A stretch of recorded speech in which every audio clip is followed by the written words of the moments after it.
So this is my DX959 sideband, 40 channel sideband, running some extra power, RFX 75. Yeah, RFX 75. This is a mod you can buy aftermarket.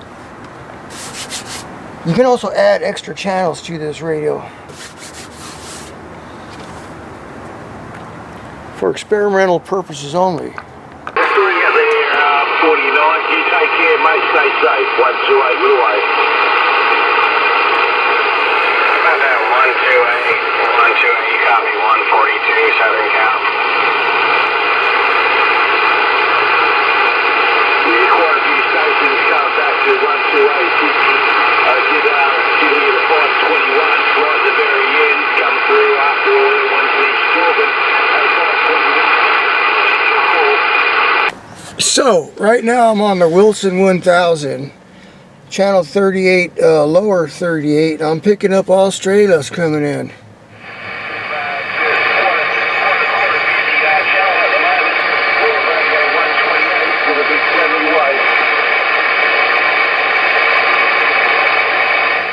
Yeah, that was Australia, and some guy out there around Huntington Beach, Seal Beach, was talking to him.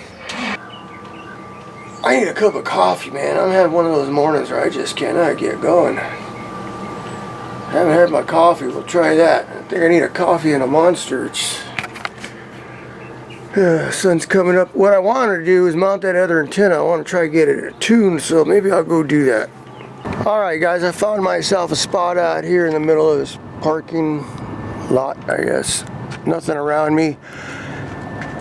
I got the Francis, 4-foot Francis, supposed to be tuned right out of the box. I got an 18-foot coax on there, and it's reading pretty high. It's like a 2 on the SWR meter. I think 1.5 is supposed to be satisfactory. I hear I think you can cut it down or something, but for right now I'm just testing it out. That was under $20 just for the antenna, for the whip. The mount I already had the mount, but okay. But my Wilson 1000 is tuned better. Okay. And then I tested them with, I took that antenna off, thought maybe I'd get some kind of interference, and the SWR didn't change, so okay. So maybe that one's got to be cut down a bit. Right, let's try the $80 Wilson that I just got in, the center loaded coil. Okay guys, so this is the Wilson 2000 trucker center loaded, right? A lot of truckers run these duals, 2 of these. And they also have an optional 10-inch shaft. This is the 5-inch shaft. So you adjust the antenna length right there. So right now it's all the way down, and I got a length of the whip plus the base here, the shaft, of 54.5 inches. If you're running your favorite channel, you want it tuned to your favorite channel, but being this is a 40 channel radio, you kind of want it tuned in between 1 and 40, so you got like the average, you know.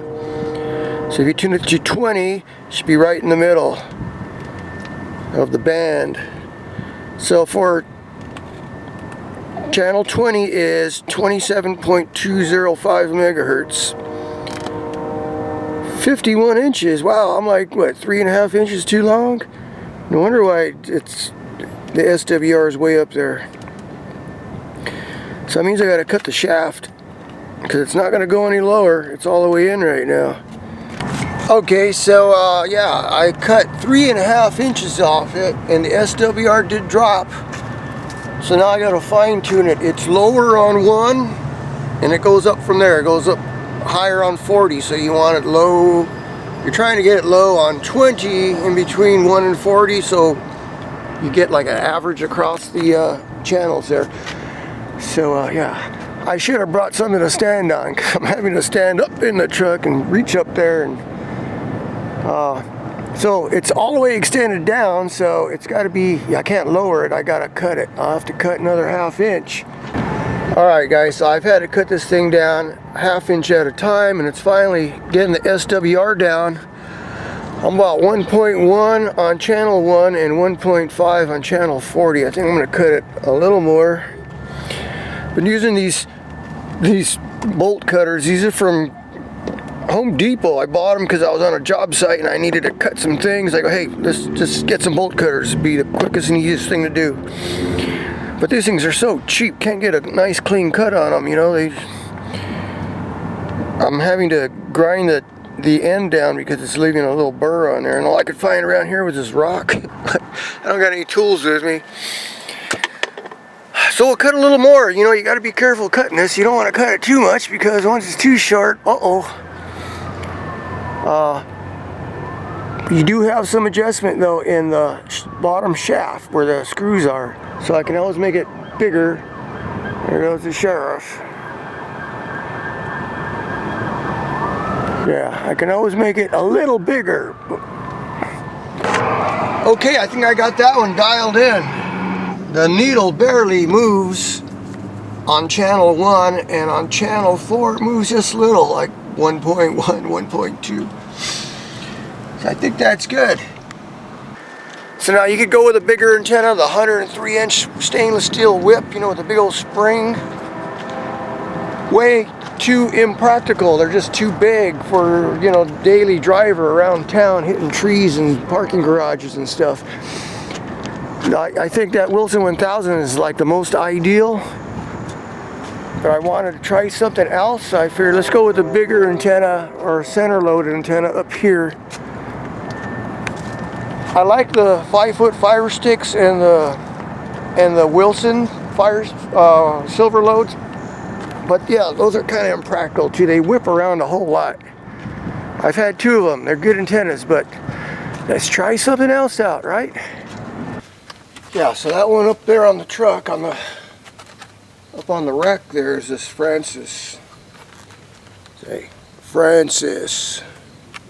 Road Pro, it says. Road Pro, family of brands. Made in USA.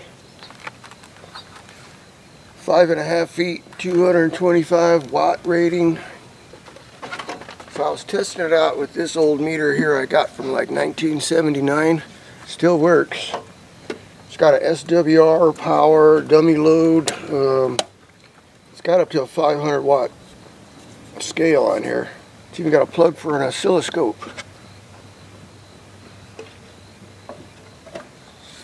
It's got this little antenna right here. This way you can check what's it called? Reflected signal?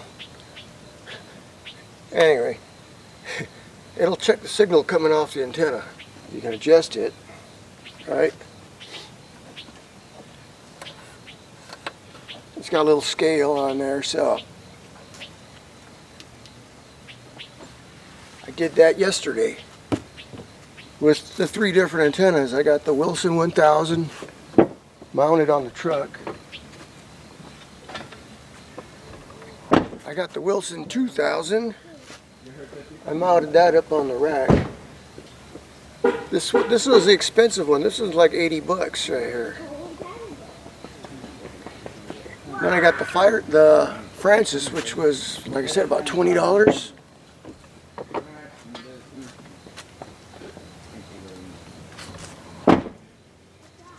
And then I kind of like paced off from the truck out around, kind of marked it on the ground, and walked around with my meter there, checking out the signal pattern, right?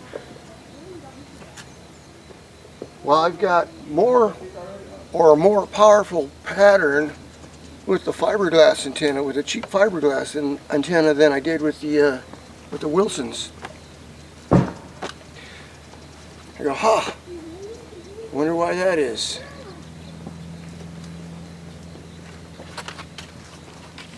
The $20 antenna was getting out better than the $80 antenna. Do I need to tune them more? This one tuned pretty good. I had to cut it. You're supposed to cut it with a hacksaw. I cut about 2.5 inches off it. And I didn't have a hacksaw, so I used my dikes, you know, my lineman's pliers. That's not a good idea. because you crush the fiberglass as you cut it, you know, and then it splinters. Use a hacksaw. But yeah, oh well, next time, right?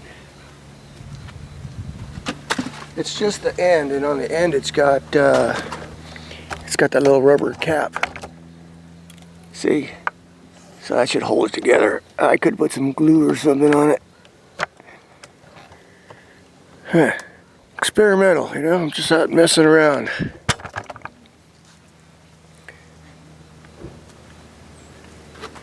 Now those Wilson antennas are rated at a whole lot more power. I think the 2000 is rated at 3,500 watts. And the 1000 is rated at least 1,000 watts. I don't remember the exact numbers. That's what's advertised, right? This is only rated at 225. I was wondering if there's some kind of efficiency ratio going on there. Like car speakers, you know? You got wattage ratings on them. Doesn't mean a whole lot.